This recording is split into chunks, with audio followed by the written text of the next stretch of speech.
สบายดีโดยสบายดี มื้อนี้ก็เปิดภาพมาก็อยู่บ้านสาวโสดหน้าใหม่เนาะทุกคนอ่า ก่อนอื่นขออนุญาตถามชื่อเสียงแฮงนามว่าจังไดนะ น้ำฝนชื่อน้องน้ำฝนเนาะตอนนี้อายุจักปีแล้ว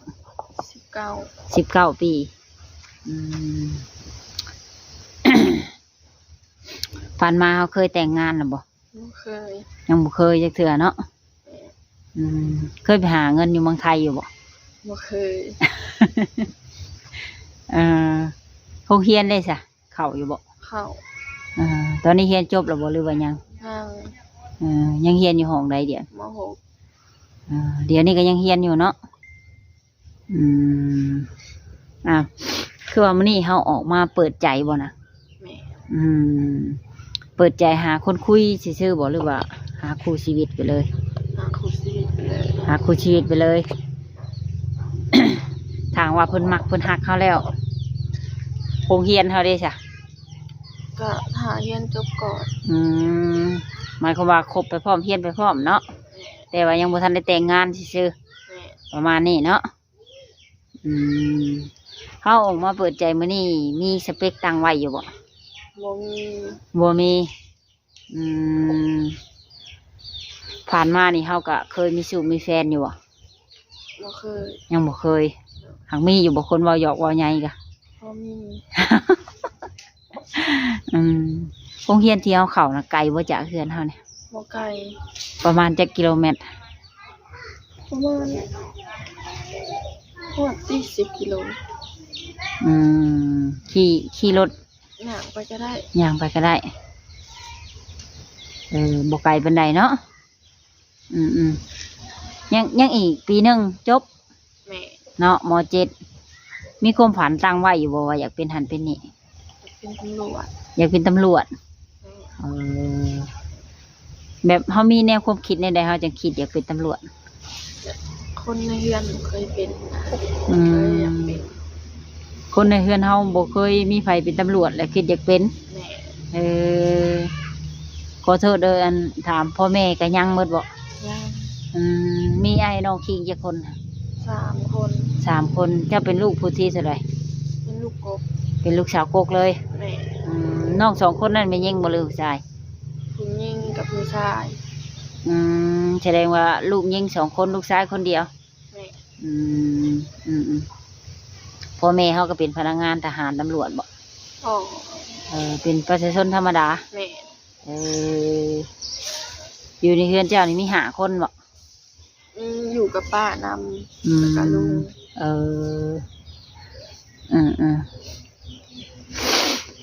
อากาศที่พี่กันหนาวเนาะ ขอขี่รถจักรมาหาเจ้านี่มือจนสะบัด หักกายมากบ่เห็นคนดังไฟผิงเนาะทางบ้านทุกคนดังไฟผิงในยามมื้อเช้ามกเผือกมกมันไปนำเขาจะอยู่แต่ในเฮือนมันลงแกแยกต่างกันเนาะผิงไพ่บัดแข็งแตกเท่านั้นแหละ เปิดใจนี่มักนุ่มๆทางได้เป็นพิเศษทางไทยแบบทางว่าเพิ่นมักเพิ่นหักเขาแล้วเขาเพิ่นตบเพิ่นแต่งเขาแล้วนี่เพิ่นอยากได้เมื่อเฮือนนี่เจ้าก็เมื่อได้บ่เมื่อได้พ่อเมื่อได้แล้วก็ต้องมาเยี่ยมแม่นำแบบว่าบ่เมื่อเลยเนาะเมื่อแน่มาแน่ ยังขึ้นฮอดพ่อแม่เนาะบัดขึ้นฮอดก็มายามไปเที่ยวไกลชุดนี่ฮอดใส่ฮอดบ่เวียงจันทร์สวรรค์บ่เคยไปจ้ะบุญชงเฮือสวรรค์เขตเฮาเคยไปอยู่บ่พอมันใกล้แน่เนาะ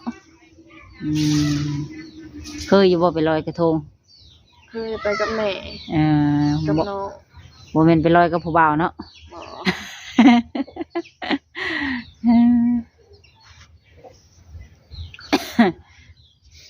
ขี่รถตัวเองได้ไปบ่หรือรถโดยสารขี่รถจักรตัวเองไปอายุของเพิ่นได้เอากะประมาณจักปีประมาณ50ลงมาบ่หรือ50ขึ้น50ลงมามักนมที่แบบ ทำราชการบ่หรือว่าเป็นกรรมกรรับจ้างอหย่างทั่วไปก็ได้ รับจ้างตัวไปก็ได้ อืมเจ้ามักในคนที่นิสัยเป็นแบบใด ใจดีแล้วก็เข้ากับครอบครัวได้ ใจดีและเข้ากับครอบครัวของเจ้าได้ แม่ อืมแล้วก็มีช่องทางติดต่ออยู่บ่เจ้า นี่ ทางใดเนี่ย ทางไลน์ ทางไลน์อืมทางว่า FC ท่านใดสนใจน้องเพิ่นก็ทักแชทมาหาช่องได้เนาะเดี๋ยวสิส่งไลน์น้องเพิ่นให้Facebook ก็ได้ค่ะลินอยู่บ่ บ่ได้ลีน บ่ได้ลินเนาะลินแต่ไลน์ โดย อืมทุกมื้อนี่ก็วันเสาร์วันอาทิตย์เฮ็ดเวียกช่วยครอบครัวบ่ แม่ เพิ่นเฮ็ดหยังพ่อแม่เฮา เฮ็ดขายเครื่องในโรงเรียนขายขนมลูกชิ้น อืมวันเสาร์วันอาทิตย์วันนี้ก็แม่นเตรียมเครื่องเนาะ แม่ เราไม่เสียบไม่ยังแล้วบ่ แม่ เออ ไปตลาด ไปตลาดซื้อวัตถุมาเตรียมเมียน แม่ อืมต้องได้ซอยครอบครัวเนาะเพื่อหาเลี้ยงชีพเห็นให้เห็นหน้าอยู่บ่อยู่เฮือนเจ้านี่ เฮ็ด เอออยู่ไกลบ่นะ อยู่เชโน อยู่เชโนเฮาพ่อ บ้านพ่อ เออพ่อเจ้าเป็นคนเชโน แม่ มาเมียอยู่นี่ แม่ เออโอเคแกมาปั่นอยู่เฮือนพี่บ่คือมีเฟืองไกล เข้าป้า ๆข้าวป้าอันกองเฟืองไกลนะอื เป็นมีนาอยู่ใกล้นี่ ส่วนข้าวเจ้าอยู่เชโนกับปั่นอยู่เชโนเลย แม่ อืม ปั่นแล้วก็เอามาไว้พี่ อืมอย่าว่าคิดว่าแกได้เชโนมาปั่นพี่ ได้หลายเติบบ่ปีนี่ ได้หลายอยู่ อืมเออ คนในเรือนหลายกับ แบ่งกัน แบ่งกัน แม่เฮ็ดน้ำกัน ช่วยกันเฮ็ดแล้วก็ปั่นกันเนาะ แม่ อืมบัดยามเฮ็ดหน้ามื้อนอนพุ่นบ่หรือว่าเที่ยวเอาคือเก่าน อนทุ่นนอนเชโน อืมออกกันเที่ยวเอามันไกลเติบเนาะ แม่ สิได้เบิดแต่เงินชื่อน้ำมันนี่แหละ เอ้ยแต่ค่าเปิดใจมานี่2-3 มื้อนี่มีคนแชทคนคุยมาหลายบ่ กับพ่อมีกับว่าหลาย บ่หลายเนาะเป็นจังไดคือยังเงียบแท้ แจกช่องทางติดต่ออยู่แล้วอ่ะ แจก อืมก็บ่เป็นหยังเนาะเพิ่นเห็นน้ำหลังเพิ่นก็ทักเข้ามาน้ำหลัง บางทีเพิ่นยังบ่มีเวลาเบิ่งคลิปเด้ โดย ก็ยังบ่เห็นเฮาแล้วเพิ่นก็ยังบ่ได้ทักหาเฮาใจเย็นๆเนาะ โดย ส่วนหลายคนที่ทักเข้ามานี่เป็นหนุ่มทางใด ส่วนใหญ่สิเป็นคนไทย สิคนไทยเนาะอืมก็ได้มีการโทรการคุยกันอยู่ นี่ อืมเฮาก็ตอบเพิ่นเนาะ แม่